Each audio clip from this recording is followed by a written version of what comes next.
हाय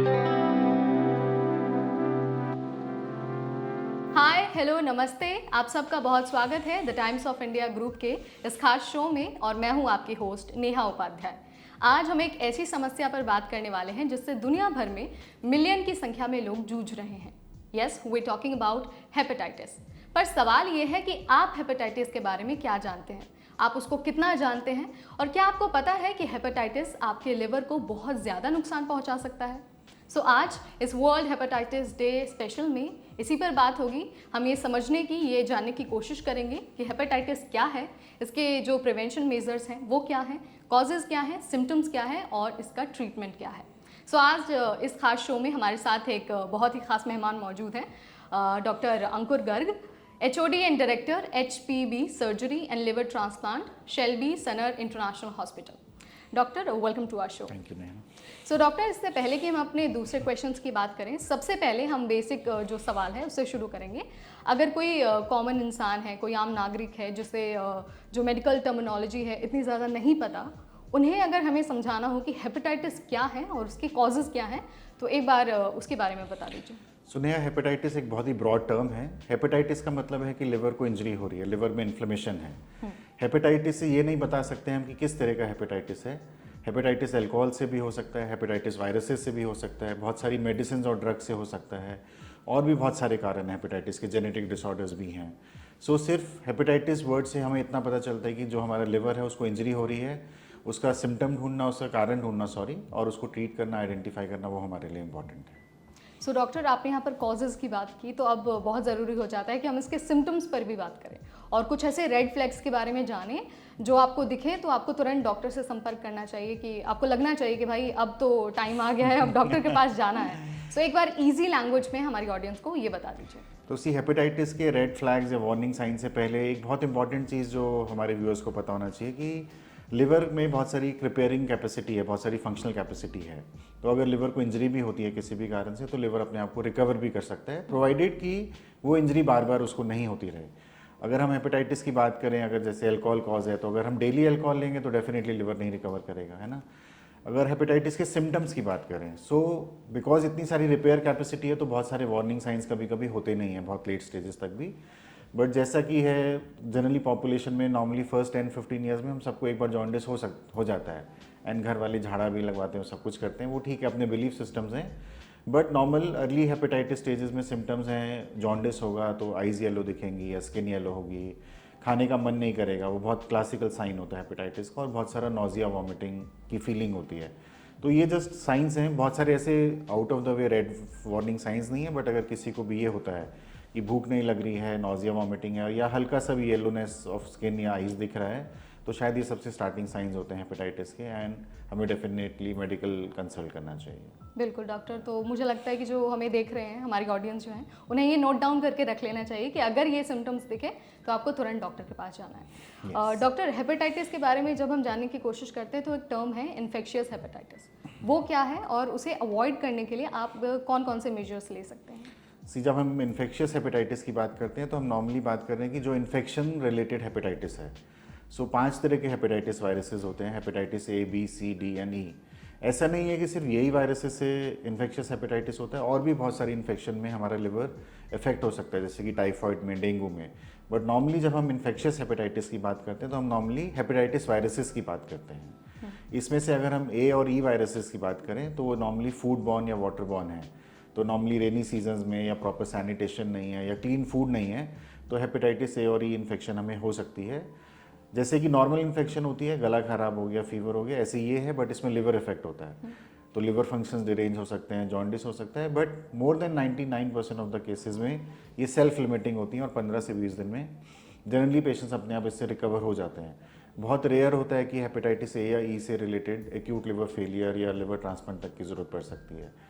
और अगर हम बात करें हेपेटाइटिस B या C, ये दोनों भी इन्फेक्शियस हेपेटाइटिस वायरसेस ही हैं, लेकिन ये फूड बॉर्न नहीं है, ये ब्लड बॉर्न है। तो या तो ब्लड ट्रांसफ्यूजन्स के थ्रू, नीडल सिरिंजेस के थ्रू शेयरिंग, या अनसेफ सेक्सुअल प्रैक्टिसेस के थ्रू, या mother to child during child birth, ये वायरसेस ट्रांसमिट होते हैं। और ये दो सबसे कॉमन वायरसेस हैं जो क्रॉनिक हेपेटाइटिस कॉज करते हैं। क्रॉनिक हेपेटाइटिस मीन्स, जैसे कि मैंने आपको बताया कि A और E virus generally self limiting है, 15 से 20 दिन में पेशेंट्स अपने आप रिकवर कर जाते हैं। किसी को हेपेटाइटिस बी या सी हो गया तो वो अपने आप रिकवर नहीं करते हैं और वो सालों साल उनकी बॉडी में इन्फेक्शन रहती है और धीरे धीरे धीरे करके over a period of years उनका लिवर डैमेज हो जाता है। तो infectious hepatitis is primarily these 5 hepatitis viruses. Thank you doctor. Doctor, जो मेरा अगला सवाल है वो फैटी लिवर से रिलेटेड है। अगर किसी को हेपेटाइटिस है फैटी लिवर से रिलेटेड, तो उसका जो ट्रीटमेंट है वो किस तरह का हो सकता है, या फिर कुछ ऐसा प्रिवेंशन जो जो मरीज़ हैं उनको लेना चाहिए, प्लीज़ उसके बारे में एक बार हाईलाइट कर दीजिए। सी फैटी लिवर इतना सिंपल टर्म है और उसका मीनिंग भी उतना ही सिंपल है। फैटी लिवर मीन्स लिवर में फैट डिपॉजिट हो रहा है ना। तो जैसे हम ओवरवेट हैं, ओबीस होते हैं, जब हमारी स्किन्स में और लेग्स में, आर्म्स में फैट डिपॉजिट होता है, ऐसी फैटी लिवर का मतलब है कि एक्सेस फैट लिवर में डिपॉजिट हो रहा है। और जब ये एक्सेस फैट लिवर में डिपॉजिट होना शुरू करता है तो जो लिवर के नॉर्मल सेल्स हैं उनके फंक्शन को ऑब्स्ट्रक्ट करना शुरू कर देता है, उसको फैटी लिवर बोलते हैं। अगर हम इंडियन जेनेटिक मेकअप की बात करें और जो हमारे इंडियन लाइफ स्टाइल्स हैं, food styles, life style habits, almost 50 to 60% of the population को फैटी लिवर है। वो अलग बात है, किसी को बहुत अर्ली स्टेजेस पे है, किसी को लेट स्टेजेस पे है, बट फैटी लिवर एक लाइफस्टाइल डिजीज़ है और बहुत ही रैम्पेंट है सोसाइटी में। अगर हम स्क्रीन करेंगे तो एटलीस्ट 50% पॉपुलेशन को फैटी लिवर होगा। तो डॉक्टर, अगर कोई ऐसा व्यक्ति है जिसे हेपेटाइटिस से अभी अभी रिकवर हुआ है, क्योंकि हमने इससे पहले की तो बात कर ली कि आपको उसको प्रिवेंट कैसे करना है, बट बाय चांस बहुत सिचुएशन ख़राब हो गई, डायग्नोस होना पड़ा, तो जब सारी चीज़ें हो जाएंगी तो उसके बाद किस तरह का लाइफस्टाइल होना चाहिए, क्योंकि अभी आपने ये भी मेंशन किया कि लाइफस्टाइल बहुत इंपॉर्टेंट रोल प्ले करता है इसमें। सी फैटी लिवर एक रिवर्सिबल कंडीशन है। ऐसा नहीं है कि किसी को फैटी लिवर हो गया तो उसको ज़िंदगी भर फैटी लिवर रहेगा। अगर वो ओवरवेट हैं, वो डायबिटिक हैं, या उनका लाइफस्टाइल अच्छा नहीं है, फिजिकल एक्टिविटीज़ बिल्कुल ही नहीं है, अगर वो इन सब चीज़ों को करेक्ट करते हैं तो फैटी लिवर एक रिवर्सिबल कंडीशन है। Even grade 2 grade 3 fatty liver को भी हम नॉर्मल लिवर में कन्वर्ट कर सकते हैं, प्रोवाइडेड वो इन सब स्टेप्स पे चलने के लिए तैयार हैं।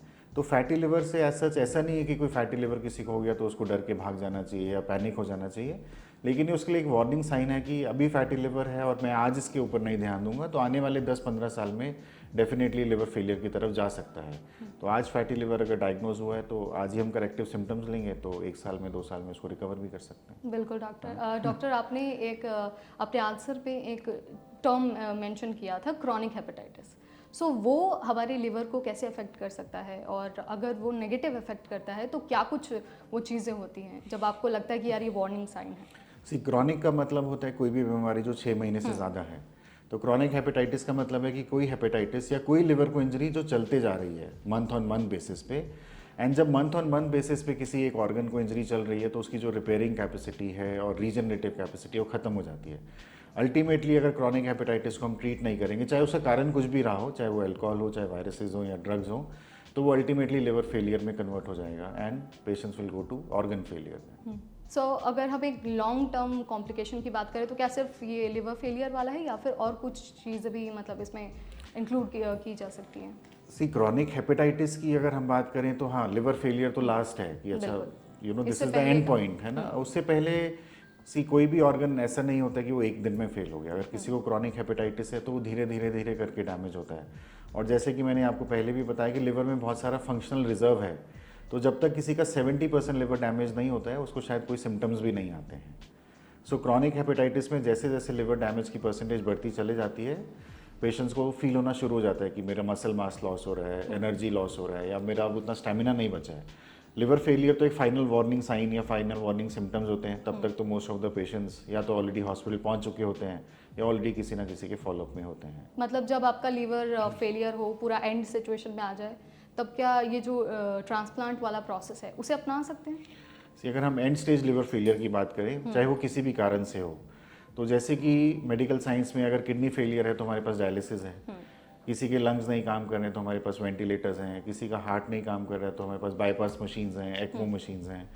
अनफॉर्चुनेटली अभी तक मेडिकल साइंस में ऐसी कोई डायलिसिस मशीन या ऐसा कोई मेडिकल एपरेटस नहीं पता है जो लिवर फंक्शंस को रेप्लिकेट कर पाए, बिकॉज लिवर फंक्शंस इतने कॉम्प्लेक्स हैं। सो कोई भी डायलिसिस मशीन नहीं है जो हमारे लिवर फंक्शन को टाइड ओवर कर सकती है, टाइम बाय कर सकती है हमारे लिए। तो एंड स्टेज लिवर फेलियर पे पहुंच गए अगर हम, तो हमारे पास सर्वाइवल और एक नॉर्मल क्वालिटी ऑफ लाइफ की एक ही ऑप्शन बचती है, वो है लिवर ट्रांसप्लांट। ओके, सो ट्रांसप्लांट जब हो जाता है, सर्जरी जब हो जाती है, तो कॉम्प्लिकेशन किस तरह की देखने को मिल सकती हैं, जिससे एक पेशेंट एक तो लाइफ टाइम के लिए जूझ रहा होता है, या फिर हो सकता है कुछ लिमिटेड टाइम के लिए जूझे, but complications are there. So वो कौन सी होती है कॉम्प्लिकेशन? सी अगर हम liver transplant surgery as a procedure की बात करें तो लिवर ट्रांसप्लांट आज की डेट में carries a success rate of 95%। और अगर हम बात करें कि किन पेशेंट्स को लिवर ट्रांसप्लांट चाहिए होता है, अगर हम उनका ट्रांसप्लांट नहीं करते हैं तो what are we looking, we are looking at 0% success rate. तो हमें किस चीज़ में बैलेंस करना है, 0% सक्सेस रेट अच्छा है कि 95% सक्सेस रेट अच्छा है? तो जो कॉम्प्लिकेशंस की भी बात करेंगे तो इसी 5% में है। तो जो 5% लोग हैं, 5 to 8% मैक्सिमम, उन्हीं लोगों में कॉम्प्लिकेशंस आएंगी। Otherwise 92 to 95% people after liver transplant एक near normal quality of life जीते हैं। And I always say that liver transplant is just not a life saving surgery, it is a life modifying surgery. लेकिन उसको विश्वास करने के लिए, उसको देखने के लिए आपको उस पेशेंट को देखना है जो लिवर ट्रांसप्लांट कराता है, और उसको उससे 6 महीने बाद आपको मिलना है, तब आप समझ जाएंगे कि why I call it as a life modifying surgery. Doctor, last में हम चाहेंगे कि हमारे ऑडियंस को आप एक क्रक्स दे दें इसका, कि जो ये प्रॉब्लम है इससे बचने का तरीका क्या है, क्योंकि लास्ट ऑप्शन है आपका लिवर सर्जरी। उससे पहले आप अपने लाइफस्टाइल में क्या कुछ बदलाव करें और जो अपना स्केड्यूल है वो किस तरह का सेट करें, ताकि आपको इसका मतलब जो ये स्टेज है यहाँ तक आप पहुँचे ही ना, उससे पहले ही आप खुद को ट्रीट कर लें। तो नेहा, क्रक्स मोस्ट इंपॉर्टेंट यही है that liver is a very beautiful organ. वो अपने आप को रिपेयर भी कर सकता है और अपने आप को रिकवर भी कर सकता है, प्रोवाइडेड मैं उसको रोज़ परेशान नहीं करूँ। सो अगर बहुत ज़्यादा बैलेंस लाइफस्टाइल नहीं है, बैलेंस लाइफस्टाइल का मतलब होता है डाइट, स्लीप, एक्सरसाइज, एवरीथिंग, तो डेफिनेटली कहीं ना कहीं मेरा लिवर इफेक्ट हो रहा है। तो आई शुड बी वॉचफुल कि मैं बैलेंस डाइट खा रहा हूँ कि नहीं। बैलेंस डाइट की डेफिनेशन कोई फिक्स्ड डेफिनेशन नहीं है, एज के अकॉर्डिंग बैलेंस डाइट है। जो 10 साल बच्चे के लिए डाइट है वो 20 साल के लिए नहीं है, और वो 40 ईयर्स के लिए नहीं है। तो as per my age and as per my physical activity मुझे अपनी डाइट रखनी है, एज़ पर माई एज मुझे अपनी फिजिकल एक्टिविटी भी रखनी है। एंड बहुत कॉमन जो सोसाइटी में है वो है अल्कोहलिज्म, वेदर वी एग्री और we don't agree. Silent alcoholism, कोई छुपा के पीता है या कोई बता के पीता है, लेकिन पीते तो आई थिंक सभी हैं कुछ ना कुछ करके। सो हमें अपने अल्कोहल इंटेक को, एज अ डॉक्टर मैं ये नहीं एडवाइस कर सकता हूँ कि आपको अल्कोहल लेना चाहिए, but yes as a social drinking अगर आप बात करें तो जब तक अगर हम उसको सोशल ड्रिंकिंग पे ही रखेंगे कि only if there is a celebration, if there is an occasion, हम तभी ले रहे हैं और एक लिमिटेड अमाउंट में ले रहे हैं, I think it is acceptable and people can lead a normal life. जब हम उसको हैबिट बना लेते हैं कि हर रोज़ लेना है या हर दूसरे दिन लेना है, then definitely we will lead with problem. So liver को हेल्दी रखने के लिए बहुत ज़्यादा कुछ करना नहीं है, एक अच्छा हेल्दी लाइफस्टाइल जीना है। उसमें आई थिंक एक हेल्दी लाइफस्टाइल एक बहुत ही बड़ी डेफिनेशन है, उसमें सब कुछ आ जाता है, डाइट, एक्सरसाइज, एडिक्शंस, एवरीथिंग। सो लिवर जनरली कुछ कहता नहीं है। So thank you so much doctor. मुझे लगता है कि जो हमारी ऑडियंस के मन में जो भी सवाल थे या फिर कुछ भी जो डाउट था रिलेटेड टू हेपेटाइटिस और लिवर हेल्थ, उन सब के आंसर्स उनको मिल गए होंगे। और मुझे लगता है कि ये जो आपने लाइफस्टाइल चेंजेस बताए हैं वो इसको अपनी रियल लाइफ में भी अडॉप्ट करेंगे और इसको फॉलो करने की कोशिश भी करेंगे। Thank you. सो देखा आपने, डॉक्टर ने कितनी आसानी से और कितने आसान भाषा में सारी चीज़ों को हमें समझाया, हमें बताया कि हेपेटाइटिस क्या है, उसके सिम्टम्स क्या हैं, कॉजेज़ क्या हैं और साथ ही उसका जो ट्रीटमेंट है वो क्या हो सकता है। अगर आपको ये वीडियो पसंद आया तो ऐसे और वीडियोज़ के लिए stay tune to the Times of India group.